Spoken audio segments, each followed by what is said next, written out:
যত যাবে রক্ত হাদিরা হবে শক্ত। হাদি ওসমান হাদি তাকে গুলি করা হয়েছে, এটা খুবই দুঃখজনক। তোমাদের জুলাই অভ্যুত্থানের একজন সংগঠক, আমার ঢাকা বিশ্ববিদ্যালয়ের এক ছোট ভাই হাদি ওসমান হাদি, তাকে গুলি করা হয়েছে। দেখেছো তোমরা, শুনেছো? এটা খুবই দুঃখজনক। বাংলাদেশে তোমরা যারা জেনজিরা 2000 জেনজি জীবন দিয়েছে আমার দেশকে সুন্দর করার জন্য।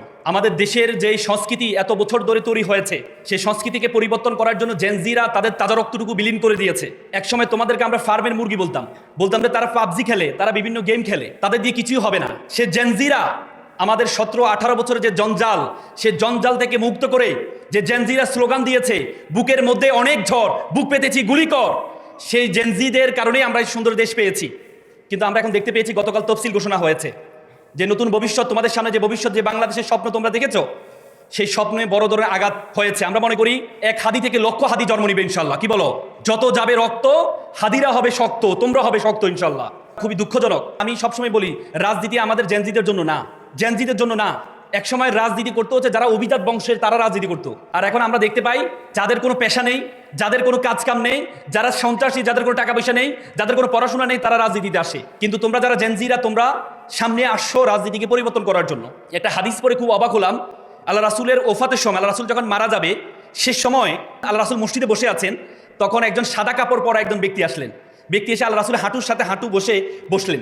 বসে আল্লাহ রাসুলকে জিজ্ঞেস করলেন, আচ্ছা কিয়ামত কখন হবে? আল্লাহ রাসুল বলছে আমি জানি না। তখন যিনি বসে আছেন তিনি বললেন আমিও, যে যিনি প্রশ্ন করেছেন তিনিও জানে না। তারপরে প্রশ্ন করেছে যে কিয়ামতের কোনো আলামত আছে? তখন উনি বলল কিয়ামতের 2টা আলামত আছে। অনেকগুলো আলামতের মধ্যে 2টা বিশেষ আলামত আছে। তার মধ্যে একটি আলামত হচ্ছে দাসীর পেটে মনিব জন্মগ্রহণ করবে। দ্বিতীয় আলামত হচ্ছে যাদের কখনো জুতা ছিল না, পোশাক ছিল না, তারা অট্টালিকার মালিক হবে। তোমরা কি মনে করো সমাজে কি আমরা এখন দেখতে পাচ্ছি না?